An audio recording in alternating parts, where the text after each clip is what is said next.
Hello. How's everyone? How's everyone doing? Good. So, I feel terrible. I've said so to a number of people because I was just at Tony's talk, and if you were there, you know that nothing will beat that. Not this week. You just rhymed for a half hour. It was tremendous. So this will be a letdown for those of you who were in the other room before. I'm sorry, but it's well meant. It's also this is my non-technical year. I was doing a lot of very technical stuff last year. This year is more process-oriented, my stuff. Yesterday I had something about the abstract machine of C++ and what you should look out for. Today it's more of an adventure of sorts. With respect to a feature we're trying, some of us at least, included, are trying to get into the language that doesn't fit well, but that some people really need. Now what's interesting that in this room, some people are fighting with me, and some people are in those who are suspicious of the feature. So that's interesting in itself. So we'll see where it leads us. You will be sad. There will be no conclusion to the talk because we're still working on it. So it's a process kind of thing. So how did we get where we are? What are the needs? What we care about? If you have never brought a proposal to the standard and you're wondering how things go, this will give you one example of how things go. Some people do that sometimes. I was there, did that a few years ago. If you want to get a proposal in, what should you do? So it's more of a case study than an how-to, but anyway, it's a bad how-to though, because it's a very weird feature, as you will see. So let's see where this leads us. So for those who have never seen me, I have a few kids. I have 4 daughters. Somebody ID'd me yesterday, but I have 2 kids who are drinking age, which is amazing. It reminded me that a few years back, I went to the US with my dad, who's way older than I am, and they ID'd me, and then they ID'd my dad. So, I guess it's the law. So yeah, I have a number of animals too, because my wife works with animals, so I have between 15 and 25 cats all the time at home. And I love them. And I've been teaching for a long time now, so about 20 years. I'm at my 19th year, to be honest. And incidentally, I work on the C++ Standards Committee, among other things. I come from the flight simulator world. That's what I used to do before I started teaching. It's been a while though. And among the things that interest me in particular, and is going to affect this talk, is the fact that I work a lot with the video game programmers. So I've been teaching and bringing up to date those who write the AAA video games in the Montreal area for the last few years, like about 10 or so. And their needs brought up a part of what you will see today. There are some of them in the room too, so they might react. So this is an overview. Working with the Standards Committee, it's seriously, it's a lot of fun in a perverse sense. I really like it, and I spend part of the day today answering questions. People asking, what does it involve? Well, it involves crazy hours. You get no money out of it. It just makes no sense. Except it's fun. It's fun if you're into that kind of stuff. So we come from all sorts of backgrounds. We all care deeply about what we do. Most of the people are very bright there, so they're all right in a way, even if they don't agree with you, and you're still right. And we all aim to make the language better for our users, but we have different users with different needs, and the needs of the language sometimes somehow conflict with the needs of the people. So it's a trade-off kind of thing where we're trying to maintain some kind of purity, make sense out of this. We have a direction to the language that we try to maintain. It meshes in weird ways, which is the essence of the title of this talk. So what I'm going to try to do is, well, try to get from user needs to, not to the resolution in this case because it's not over, we're still working on it, but through the pathways that lead us towards something at the very least, which will give you an idea of how it works in some cases at the very least, and a respectful look at what goes on behind the scenes, because there are ISO rules, we don't see what's going on, we don't name people, but you'll still get some of an overview, and some people will make links here, of course, because they were in the room. And as I said, there's no resolution because it's an ongoing process. We hope for a resolution of some kind at some point. So the actual name, where does it come from? Yeah. Sometimes we want to add things to language. Sometimes we want to fix or remove things that we see as broken. Brokenness is a relative term, depends on how you see things. We might disagree. When we discuss features that we want to fix, add, remove over mailing lists, some people think that when people disagree with them, they're all idiots. It's not true. It's not true.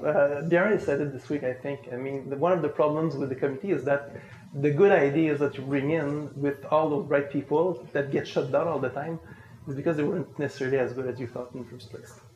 But sometimes you believe in it very strongly, and you're carrying the will or the wants of people, and you want to convince people that you're doing something right. So you're still fighting for it. What will follow is kind of an exchange between me and real members of the gaming community whose name you won't see here really. It's from a class I gave. So I'm there and I'm giving an upgrade of skills of sorts to people in between two projects about C++11 because that's where the community is these days. I know they could be further, but they're not because tooling and what have you. Time. So we're discussing the training facilities. They need that. They want it. So they, here they are. And we're talking and exercises and fun and complaints because future is underspecified and what have you. And then at some point, after a few hours of pleasure like this, someone says, "Hey, so cool, okay, so cool."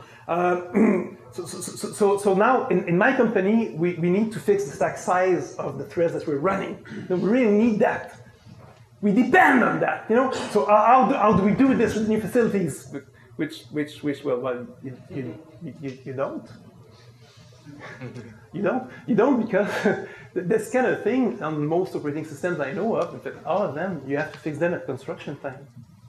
And there's no mechanism in the standard right now to say such things at that moment. And so you look at the blank faces, and you get an answer. We won't use it. Which I just spent hours working on that and weeks preparing this stuff. So, this is kind of a letdown. You say, it happens once. No, it's happened 30 times in the last 3-4 years. It's getting annoying at some point, because there seems to be a need, at least some communities. So the problem statement is, we have people who have needs.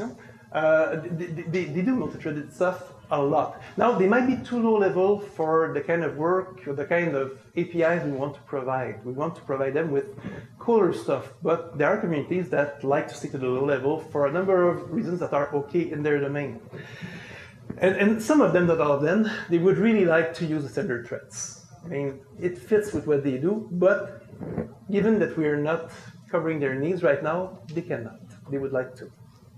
Some will never use, I'm sorry for the pop-ups, some will never use what we're providing also, because they don't believe that standard tools can be like the operating system stuff.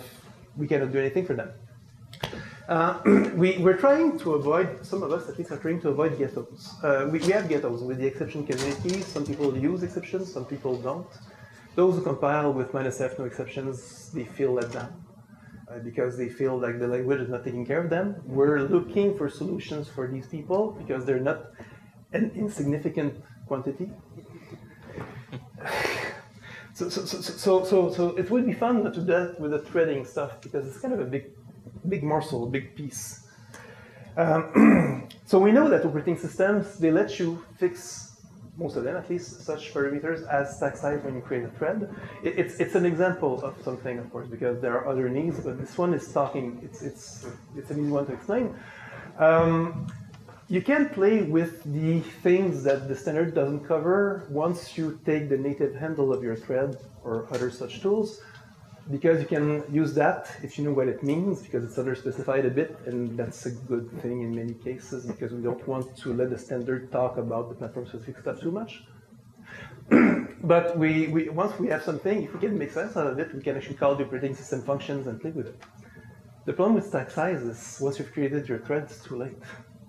You cannot do that anymore. There's other things like affinity, priority, blah, blah, blah.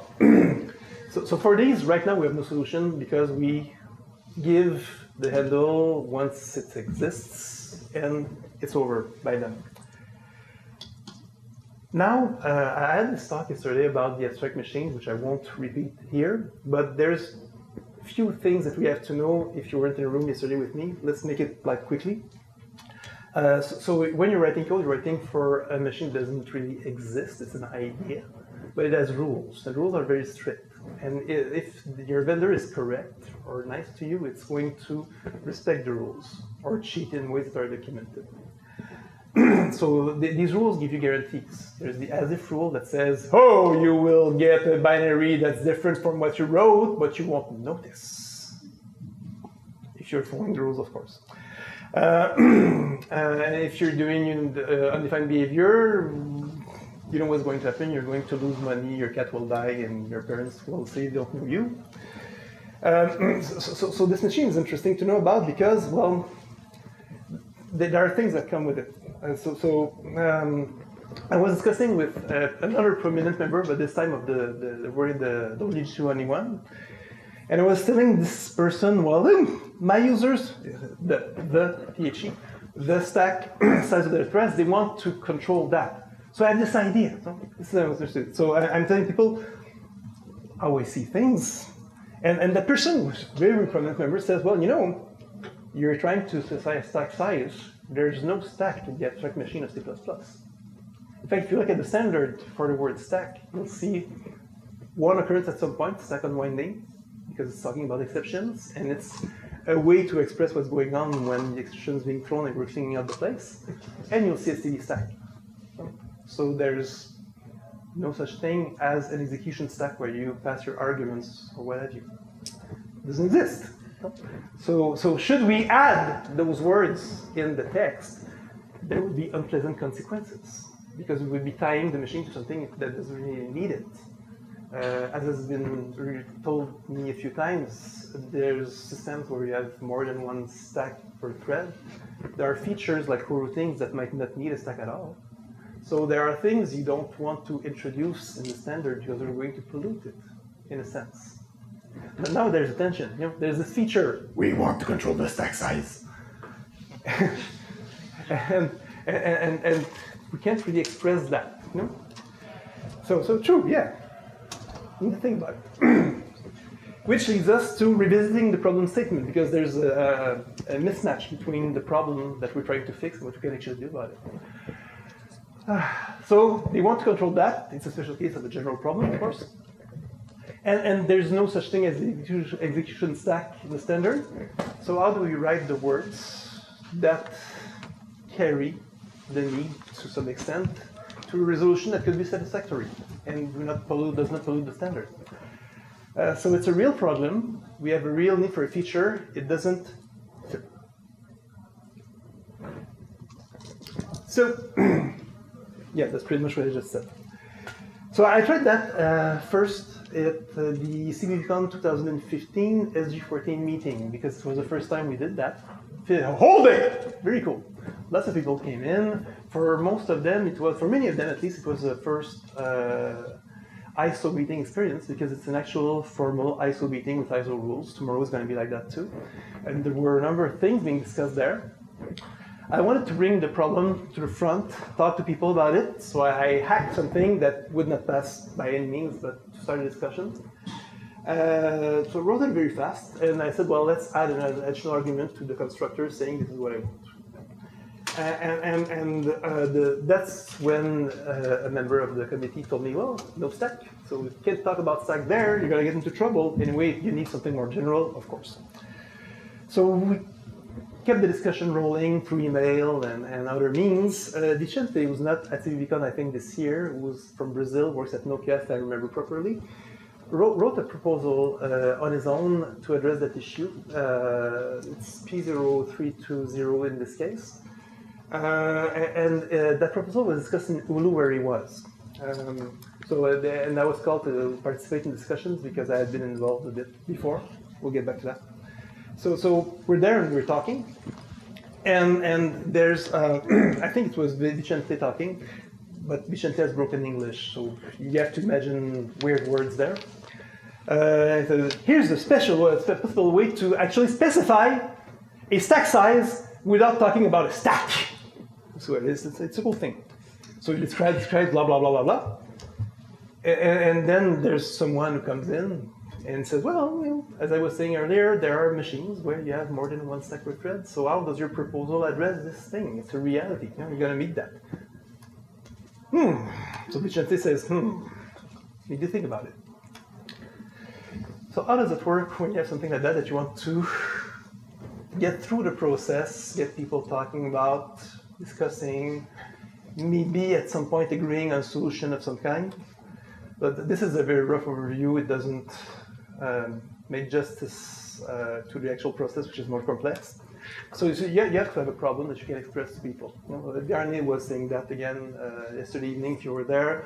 If you don't have a real problem to solve, why do you bother us? There's just so much to do. It's not that we don't like you. Maybe we don't. But that's not the point. The point is there's too much work. It's volunteer work. If you don't have an actual problem to solve that's going to help people, something significant, there are other problems that are more pressing. So you'll never get to the little path. You know? So yeah. If you could solve yourself by a library, maybe you should go to some other forum than the standard. Unless it's a very appropriate feature for a standard library, in which case you have to convince people. So there's only so much time and so much effort we can involve in such thing anyway. And then if you want people to talk about it, you have to write a proposal. Now some people will stop there saying, no. Writing?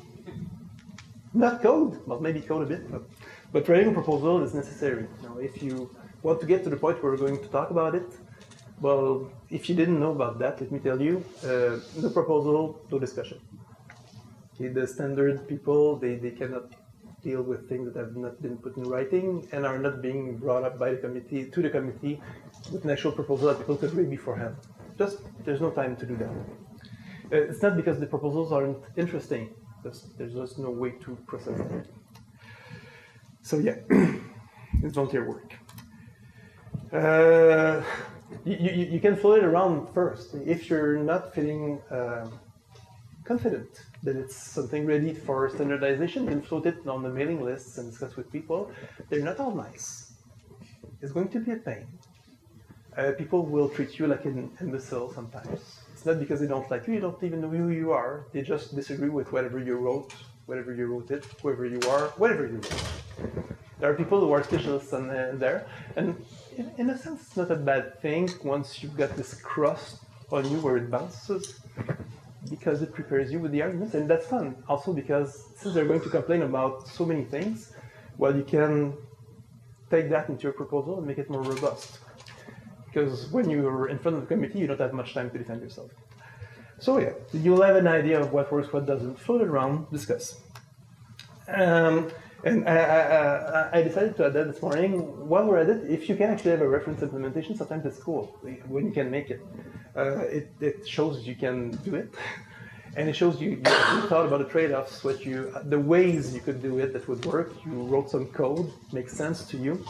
And it's even better if you have user experience, like people that actually use that and give you feedback. That's really cool.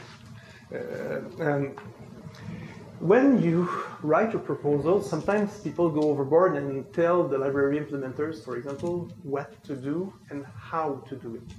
The how is a bit too much. You know? So these library people, you might not believe it, but they're actually very, very, very good. they're amazingly good. Okay. So if you're telling them how to do their work without knowing how they would do it and what they had in mind, you're just stepping in the way and blocking them from doing some really good work. So express it in terms of what you expect, what the results you want to have, not the how, the what.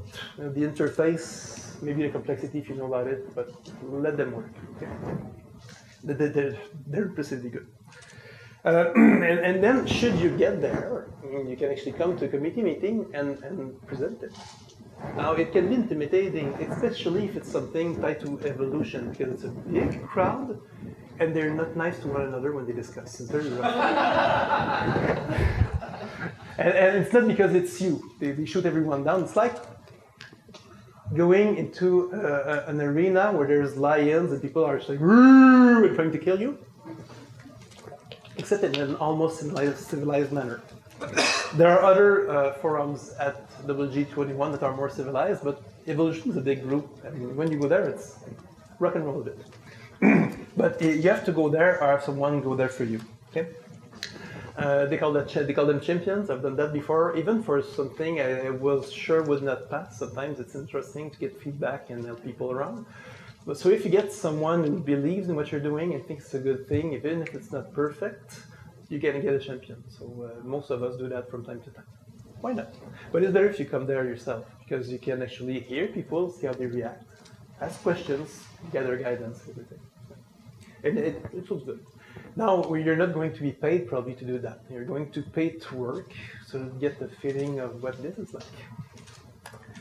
Yeah.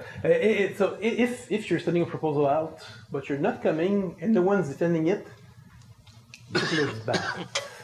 You know, like no one cares.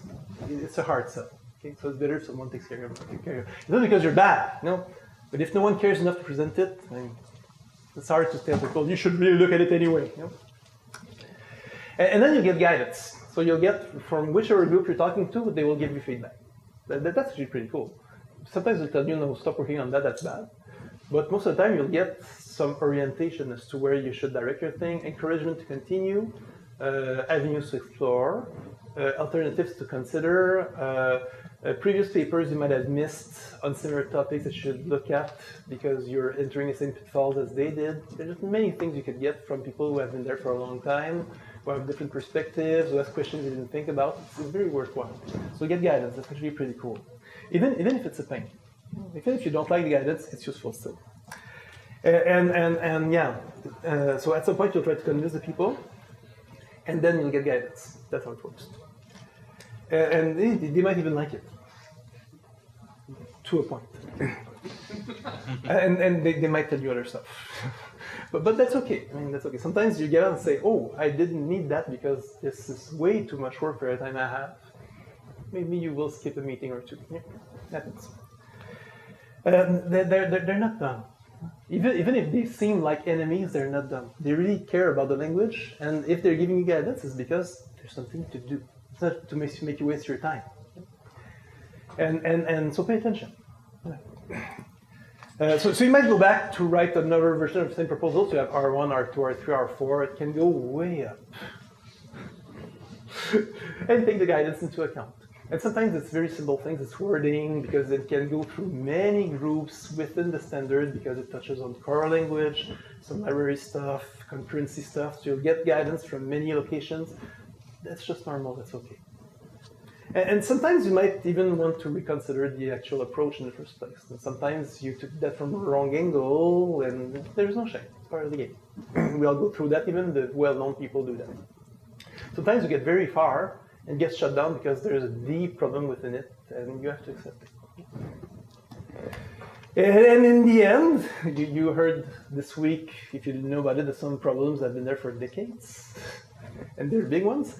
Well, you could continue, you could stop, you could discourage yourself, and or something else could come along that just fits in better, and it might make your stuff obsolete, and you've wasted years of your time. But you learn stuff along the way, so that's cool. These are different reviews. You're laughing. You wouldn't laugh. So that's not where we are with this one. There are concepts that have been there forever. Everyone needs it. Everyone wants it. That's what's the it. That's the problem. So we stated that thing in 2015. We had an official meeting, that's cool. There was useful feedback because we have a great community. The people in this place at this time are awesome. And we got many directions, it was very interesting. We started working with that. Vicente did, I did, others did. And so Vicente took a stab. 2016, we're in Olu, we're working on that, we're discussing things, we're getting other feedback. So you can read the paper if you want, of course. His proposal was something called thread attributes. So the idea was, let's make a class of some kind where we know it exists, it has a name, but we don't really say what's in it. It's a black box. let the vendors decide what they put in there, but let's encourage them very strongly to be coherent with one another. Add to the namespace level maybe or something, like GNU something and MSDC something or whatever. Something that makes sense together, that avoids an if-def soup of kind, at least for common stuff, affinity, whatever. And there was something that went with that called get attributes that would let people query at runtime what would actually be associated in terms of behavior with individual threads. Why not? So it wasn't shut down. It's a weird hybrid. You tell me, oh yeah, there's a standard type of which we know almost nothing of. But we expect it to be useful. So yeah, it's clever. It's clever. So we're trying to get, if we can try to get vendors to agree on something, we don't have to specify it in the standard. It's going to work. People are going to be happy. Yeah, it's good. So the guidance from SG1, of course, there are SG1 people in the room right now. It was much more complex than that.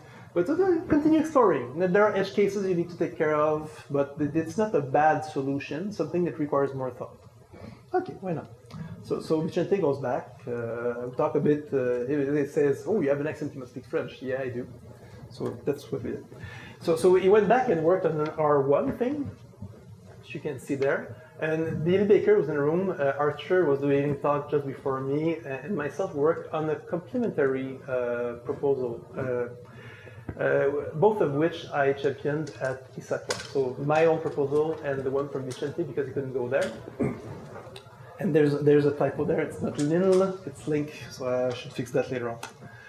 So why two proposals? Because there's two things there. Vicente was worried about the features to support when you construct your thread and a way to specify that, which is the core of the problem in the first place. But there's also a problem of reporting failure.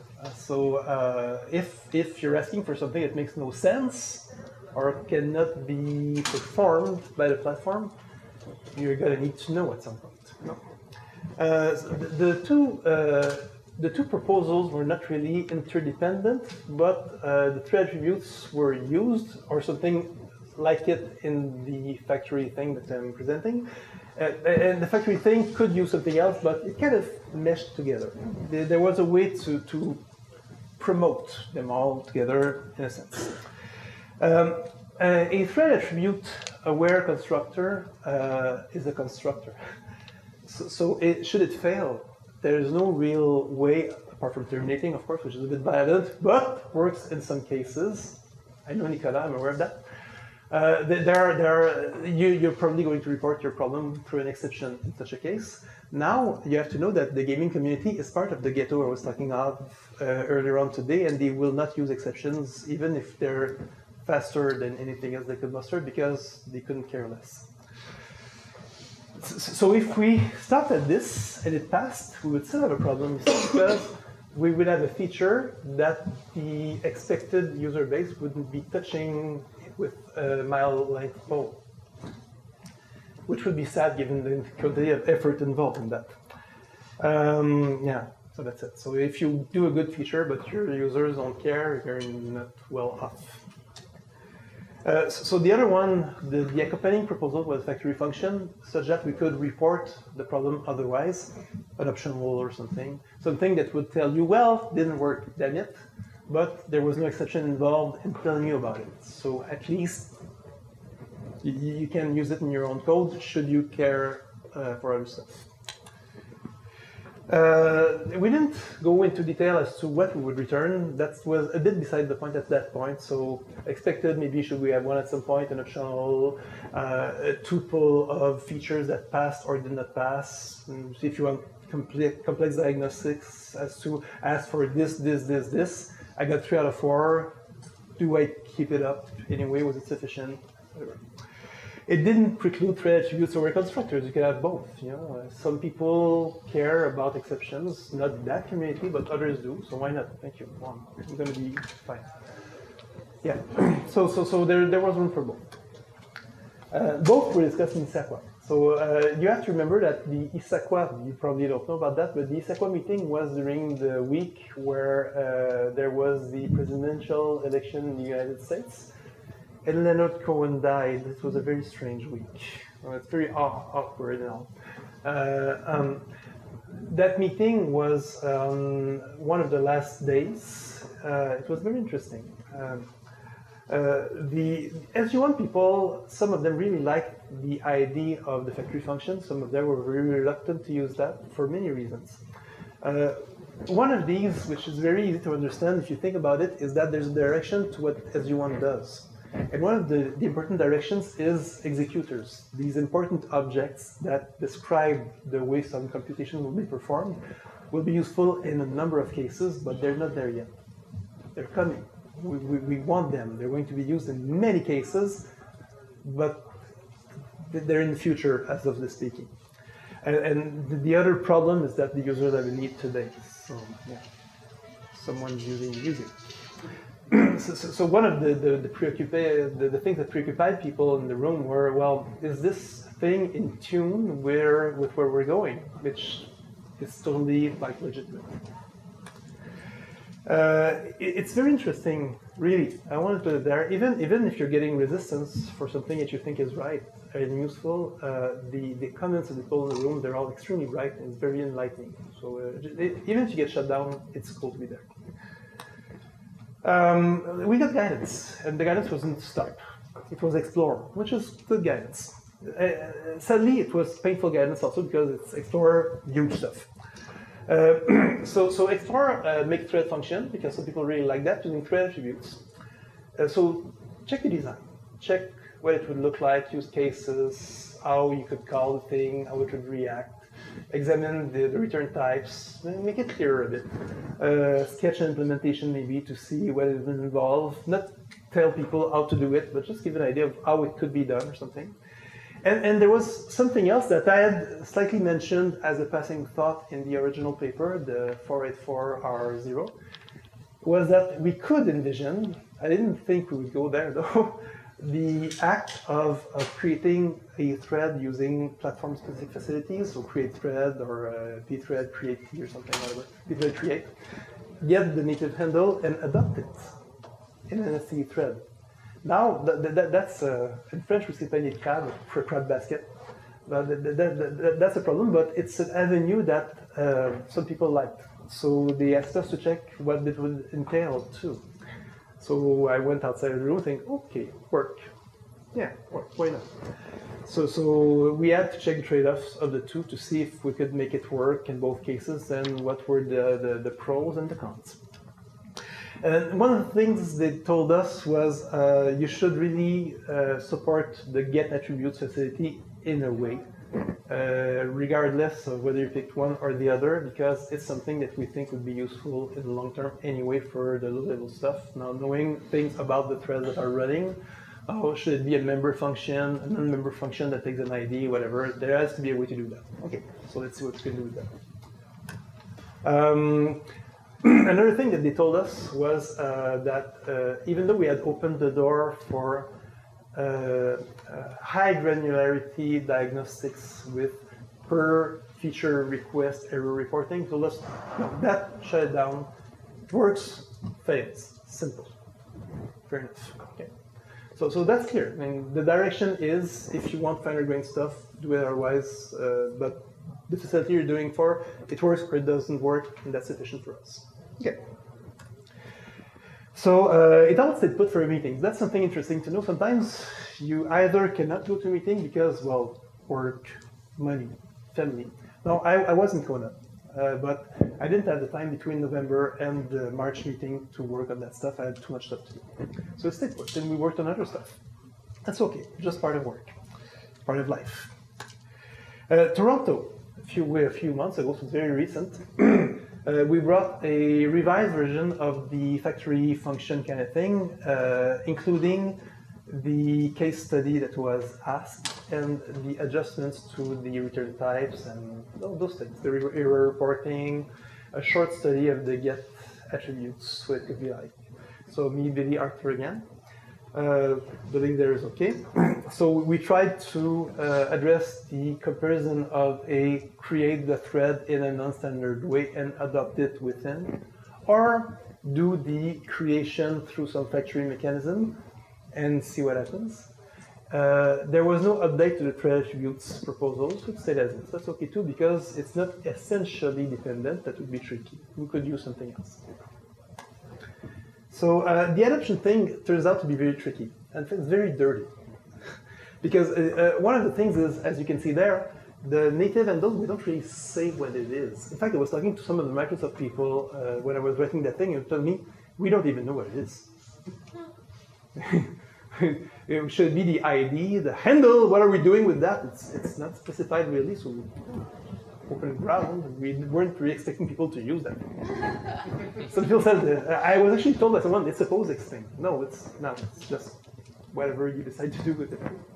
Okay, so if we wanted to use the native handle by creating something outside of the box and bringing it in, well, the vendors would at least have to commit themselves to one or the other. That's something.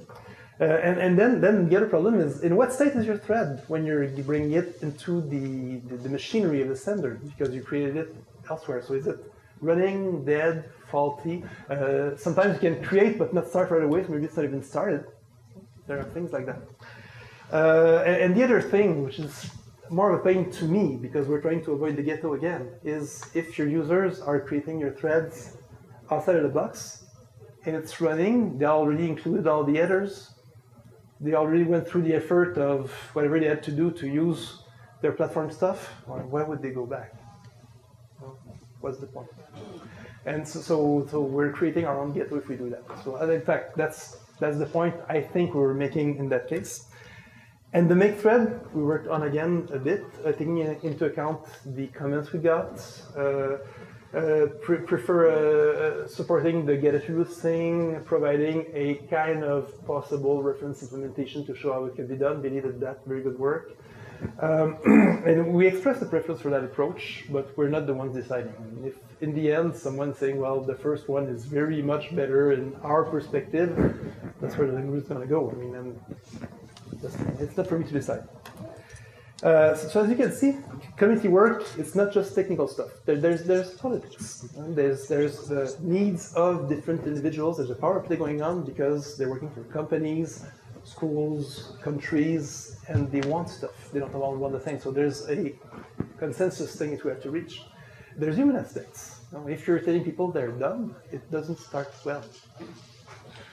It works well in the email stuff sometimes, but in real life, these people are actually nice and you can have a beer with them. So telling them they're dumb, beer is not interesting that much.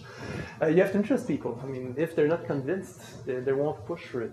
And you need push. And we're numerous and we work by consensus. If you have a majority vote on something, and it's a majority by one, it's not a consensus. You haven't won anything. And you have to convince. And if people don't believe you, it's not their fault. It's your job. If you're not able to convince them, well, your point is not strong enough. Work on it. And you have to listen, of course, because feedback is important. And you have to be lucky sometimes. Because sometimes you have to be at the right place, the right moment, and convince the right person that will spit it out. Yeah. So in Toronto, we were unlucky. That happens. I didn't think we would pass because SG1 has quite the schedule. They have a lot of work to do, and it's significant work. But we got called to express this thing at the very end of the week. We're the last ones to present. Now, if you've never been to a meeting, you have to know that the meetings, on Monday, they start at 9. The other days, they start at 8:30. And most of the days, except on Fridays, because we're all very tired, they tend to end at 10 in the evening. Okay? So it's not a pleasure cruise. And it gets worse sometimes. In Oulu in 2016, there was no moment when the sun wasn't shining because we were 500 kilometers north of Helsinki in June. Okay? So when you're in the library and you're working on issues and it's 10:30 in the evening, and it's still very sunny because the sun never goes down. So to say, well, let's keep on working. It's sunny outside. Speaking as the one who was taking notes that evening, I was very tired. I found that interesting. So the SG1, we can understand that. They have their hands full. They have a lot of work. It's a very difficult group. The questions are deep. So we were the very last ones. So I still tried to enter, So I did something like this to get them interested first because they were all tired. And we got the ball rolling, started discussing, and of course it was interesting. Because interesting subject matter, bright people and all. It's running well, and then that time runs out, so we're wondering, what do we do with that? There's no time left, and we agree that there's something to be done about this. We don't know what yet because we have to think about it, but there's no time left. And community work, you have to respect the time constraints. And we have to take breaks at specific moments because otherwise we'll never stop. So we all decided that, well, it's going to be one of the things we discuss, hopefully early in Albuquerque in November, because if we rush that thing, we're going to mess it up. That's the point. So just luck sometimes. If I had been there a few hours before, it might be solved today or it might be dead, whatever. So where are we going with this? As you can see, it's a complex matter involving many things, including technique. So the plan is to discuss this in Albuquerque. If I can be there, I'll be happy. There's a financial issue there. We don't know what the status of the thread attributes thing will be. It's still open because it wasn't rediscussed. It wasn't dead or anything. Maybe it'll be an update, I don't know. And since we have started discussions on the make thread facility but not finished it, we don't know where this is going either. We'll learn about that soon. I have hopes, of course, because we fought for that. And there's surprises that happen. Now, Michael Wong has started something with heterogeneous computing related to his latest job because he's working on intelligent cars these days. It's very cool.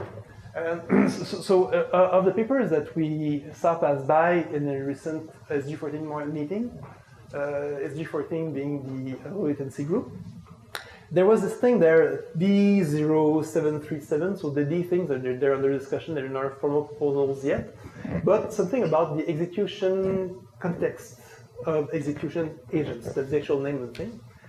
And it defines a minimal execution context type, something that says in what state the execution context is right now. And there's actually a thread execution resource in there that describes how the thread is behaving and what it is about. So that might be, should it be included at some point, an interesting alternative to the thread attributes thing because it covers the same subject matter really, but it's closer to the executor work that has the favor as you want. So there's something interesting there. So it might be the preferred solution because it's kind of the same thing in some cases.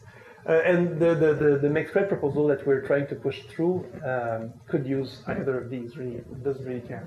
So we don't know where this is going to lead us, but it's a surprise, a nice surprise, I would say, that came into our hands in less than a month ago, I'd say. So that's pretty much where we are. Is there a conclusion? Well, there's no conclusion, as you can see. No? But the process is interesting, which is why I suggested this talk. There's lots of factors involved, and I've been at this for 3 years now. I still find it fascinating to see how things work. So I thought I should share that with you guys. On the design side, well, as a reminder, you have to understand what you're doing, describe use cases, because otherwise you will convince nobody, and you have to have a solution that fits with the rest, even if the problem case doesn't. And it's tricky, as you can see. Error reporting in this specific case needs special handling because our users won't use just anything. They're special. And on the technical side, well, you have to check the APIs. And there's many things you can do. They're not all easy. There are costs. If you have a get thread attributes that takes an ID as argument, you have to store the data somewhere outside of the thread. There's something to do about that. It's worthwhile to write potential user code to see what it would look like. I mean, there are some stuff that I wouldn't use myself, so I wouldn't propose it.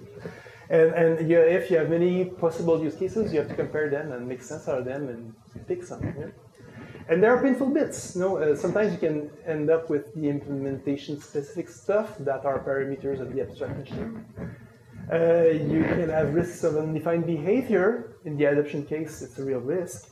The diagnostics thing was a problem. And even if you're just sticking with the let's make a new constructor or add arguments, you're changing sometimes signatures in unforeseen ways that might damage existing code or make it more complex. So it's never easy. So you're never designing in isolation. There are so many other things that you have to take into account. I'm almost done. And the standard is something we have to care for. So it's not a beast that we can damage, and it's never as easy as people think. Some people complain that standard work is too slow. Well, yeah, it's slow because we take care.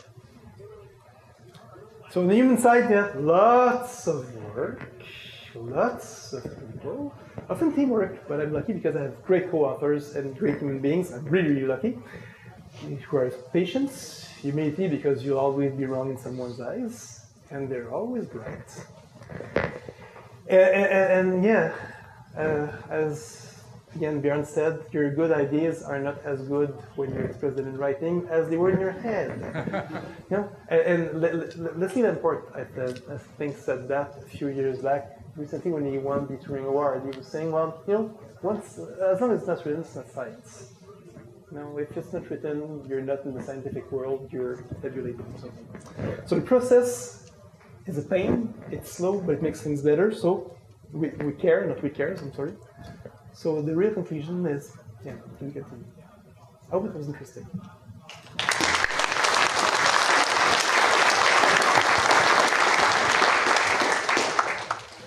You can take a shot at this if you want.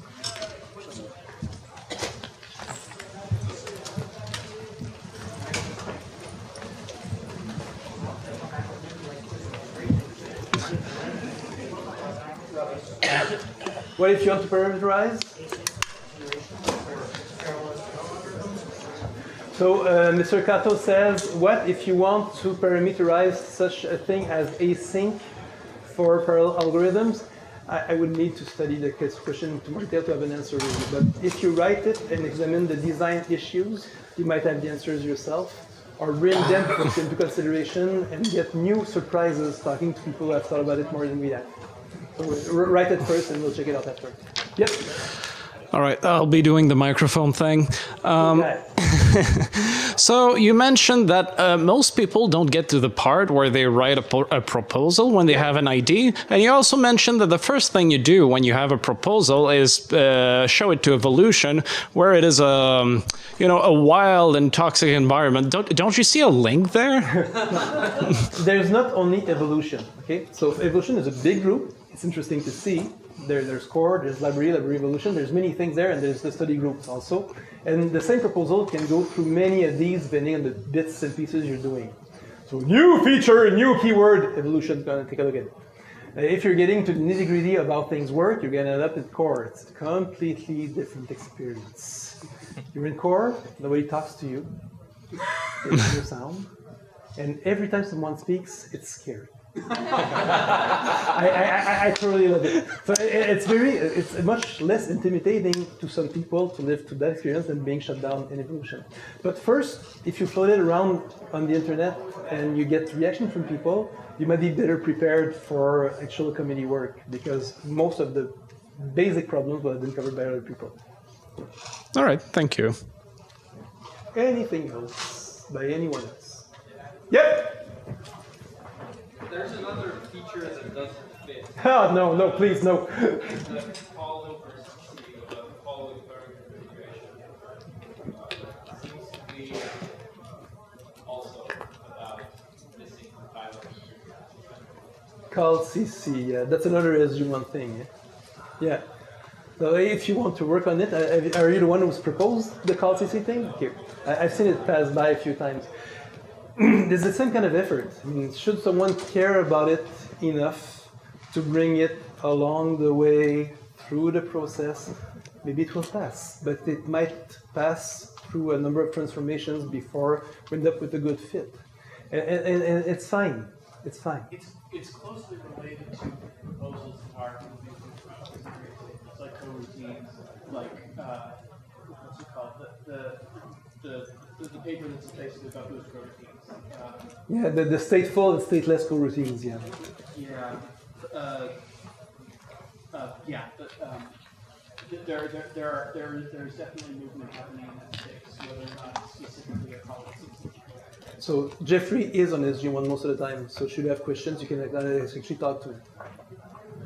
Anything else? It's better if you go to the microphone though, because they're going to record you and find your voice so beautiful on the internet afterwards. And when people will complain about my voice, because I do that, well, they'll have your soothing voice. Yep. What would you say is the minimum to write a proposal? You'll see that on the ISO-CPP website, isocpp.org. There's an how to write a proposal kind of thing there that will guide you. There's a number of formats we support, not that many. I think we have a form of Markdown, we have HTML and PDF essentially. Yeah, but there's things to put in there. You'll have a guideline. I did read that, but it's more like what do you feel is needed? Like, do you think it's really needed to get into the public forum for the feedback on new papers? Or do you feel that you can bypass that and just send it? Okay, I haven't gone through forums with mine because I knew there was a need because it came from an actual big group of significant users. So I felt confident to go out there and fight for it. And there were others on the committee who had experience similar to mine from other domains. So we knew it wasn't a game thing. It was a more... If it's your first proposal, it's interesting to fight for it a bit before, because if you come to the committee, unknown person, unknown quantity, never done that before, the steps are very high. So it depends on the subject? We'll iron it out a bit. Yeah, okay. So, but it's not pleasant. Not I guess. So you have to be ready, as long as you know. Yeah? And as long as you remember, it's not about you. Anything else? Have a nice end of the